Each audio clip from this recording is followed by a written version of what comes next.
Ndidi, Director for Divine Wolves for Life. Today's topic is going to be on creating a healthy relationship with self. And today we have a special guest, which is Sulonda Smith. She is a licensed psychotherapist, and she's going to be sharing with us some ways that we can create a healthy relationship with self. But before we start, we pay homage to Grandmother Moon. We have a full moon next week, so get your full moon rituals together and celebrate and give praise. So, creating a healthy relationship with self. So what are some of the ways that we can create a relationship with self? Because I know as women, we're busy. We're always doing stuff for other people, taking care of the kids and taking care of our husbands and, things outside the nature of taking care of self. Mm-hmm. How can we create that life? Because we do create the life that we live. Everything that happens to us, we create it. Whether you believe it or not, we create our lives. So since we know that, then why not create the life we want? So what are some of those things that we can do to create that healthy relationship with self? Okay, so in my practice, there are different techniques that I use with my clients. And what I'd like to talk about today are three that I think are very important. So they're more generalized, but they're very helpful and powerful when you can really use them as jewels, as I like to call them, for women working with them. Mm-hmm. And if I assign them or ask the men clients that I have to do them, I refer to them as tools. So having mental clarity, mm-hmm. right, is very important.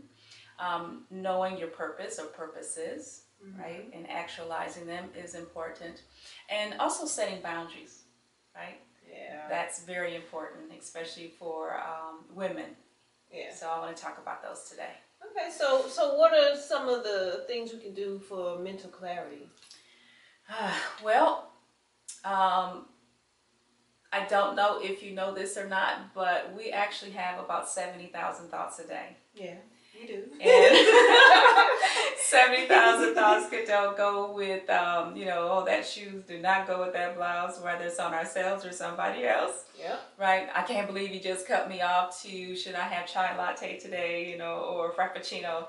So our mind is constantly moving and going. And when that happens, we don't allow space for our own consciousness to come in and kind of sneak in or whisper resolutions to problems that we might have. Mm-hmm. But also when we're bombarded with so many thoughts, we really don't get to think about what we can do for ourselves to uplift ourselves, to help us understand where our strengths are, mm-hmm. and even some of our weaknesses that can be very helpful too. Mm-hmm. And all of that can be determined by knowing your self-worth. Yeah, that's a big one, self-worth. Mm-hmm. Self-worth is something that we don't even think that we are entitled to as being women. Mm-hmm. Values, we don't even know that we have, or we can value ourselves, and that the things that we do, we should have value in them, because we've been conditioned in this society to think that we're less than everything else. But self-worth is a big piece, and we are worthy. We're worthy of every aspect of our lives. So having a purpose. Mm-hmm. What are some of the things that can help us create that healthy lifestyle? Well, very good question. And I want to preface that with saying that many people that I work with don't know what their purpose or purposes are. And when we get a chance to work through them, and that's through things that they enjoy doing, where they shine the most, right? And even if you're really not able to look at yourself and say, I'm good at this, or I love doing this, ask someone else, right? What do they see in you? Yeah. What do they think you do really well? Or what do they see you spending most of your time on? Mm-hmm. Those are purposes. And I'm not talking about writing the greatest book ever, or the greatest poem ever, or becoming an actress, or any of those high profile type of things. I'm talking about the simple things, as if you like going by an elderly person's home and talking to them for 15 minutes, right? To help them feel full and alive and like they're giving something back. That's a purpose. And you don't have to have one, you can have many. Yeah. So basically, a purpose is like offering something of yourself to others. Mm-hmm. That will be of great appreciation to that person. Mm-hmm. Right. Yeah, and it's interesting because my grandmother says that, you know, she's gone through all of her purposes, and her purpose now is to sit on the front porch and watch everybody go by and sip I love lemonade. that purpose. I love that purpose. So, Yeah. so she's worked through that. Yeah. And if you don't know where even to begin with your purposes, a good place, like I said, is to ask somebody else how they observe you being and who you are. Yeah. And just sit down one day and write down your list of things that you enjoy doing. Even if that's from sports to spending time with people to even your work. And then you can look at those and say, oh, wow, okay, I really love to sing, right? So your purpose maybe to uplift someone else with your voice, right? Yeah. Yeah. And maybe for those of you who only think you sing well in the shower, that's okay, right? Because you can sing no matter what you think people may say about how it sounds, right? We all can sing. Exactly. So that's how you would begin to understand what your purpose is, to have a self-value, right? Mm-hmm. To feel worth, to feel like you have something to offer, right? Yeah. Yeah, and you're not always giving, because especially as women, if you're a woman listening to this, and some men too, we're always giving out, and we're not really good receivers. And that's shown with small things, like someone say, oh, can I help you take in your groceries? No, I got it, right? And you're negating your ability to receive. See, if you give, you got to receive, because there's this thing called the law of reciprocity. Right? So you have to equal those out for peace. Yeah. That's a hard one for women. You know, women, we don't receive well, but you know, spiritually and physically, we're designed to be receivers. But you know, we are also givers. We give birth to life. We give birth to projects. We give birth to whatever creation that we want to create. You know, we don't just have to create babies because we created the universe. So you have to think in those terms of creation, like, you know, we creating our lives, and we're creating our lives on a daily basis. So I think if we had, you know, mental clarity and we had a purpose, then that would kind of help us along the way. But can you talk a little bit about setting boundaries? You know, that's a big one, because we're always giving. So what are some good boundaries as for women? Well, if we're talking about a woman's ability, right, to say no, really. But because by default, we're caregivers, we always want to help, we always want to be present to solve problems. We never want to see anybody go without, usually. We don't know how to say no because we think we'll be denying that person of something, or we'll hurt their feelings. But how I like to look at this is that if you have a consistent person that's always calling you and asking for things, they're doing it more than likely because they know you're going to say yes. Not necessarily because they think you're the greatest person to help them get done whatever it is they're asking you to do. So you become a yes person.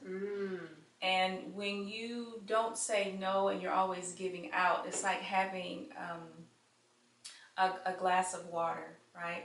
And you're pouring into the water, or you're pouring into the glass, and then it starts to overflow, where you're still trying to give from an overflowing glass. But what that does is that it depletes you mentally and physically and spiritually. So you get to a point where you feel like you can't give anymore, but you're kind of running all over the place with no container. People will find a way to get their needs met. Oh yeah. You are not the only person that can help solve their problems. And also learning how to say no, learning how to say, oh, you know what, I would love to help you, I'm just not in a position to do that now. Right? For those of you who just can't straight out say no, you can have a little additive or fluff to help them feel better if you like. It causes anxiety too. Always feeling like that you have to do so much for everybody, but you don't have the time to do it, or you're not doing it as efficiently as you want to. That can cause anxiety and stress. And don't forget, Taliba, right? Stress can cause diseases. Oh, definitely, by all means. Right. That's the number one cause. Mostly is stress, because we wear many hats as women, and I think setting boundaries will help us wear those hats a little better, and knowing our worth, and knowing the values of who we are as women, and like I said, we wear many hats, so knowing that you can say no, because we do a lot. I know, we do a lot. And I remember when I was in my 20s, I was doing everything. I was we was having a mother's group and sister circle and, XYZ, plus being a mama, plus working and getting up at 4:30 a.m. and going to do Kundalini yoga. I mean, these are things that we used to do in our 20s. Yeah. But now, it's like, we have that discipline, so it's more of knowing how to take those tools that we learned back then, and just look at things and say no to the things that we know that's not going to be beneficial to us, and understand that we have a choice. Life is about making choices, and you don't have to say yes all the time. Like Solana was saying, just said I don't feel that would be beneficial for me right now. So there's different ways of saying no, but the most important thing is just setting boundaries, knowing that you have that right. You have the right to set a boundary. So is there any other things you want to add to creating a healthy relationship with self? That should be the number one thing while we are here, is learning that listening to our own desires and needs is very important. And I have a different take when it comes to selfishness. So I think that it can be in two categories. One, it can be where you're just too selfish, where you don't do anything for anybody else or hardly do anything for anyone else. And then you can be selfish in a way where you take time for yourself. Yeah. Because nobody's going to take time for you, usually. Exactly. And so that's very important when you want to develop a healthy relationship with you. So as much as you're trying to make sure everybody else in your realm, so to speak, is happy, do the same for you. If there's things that you loved doing before you were married, before children, right, before even this career, start doing those things again.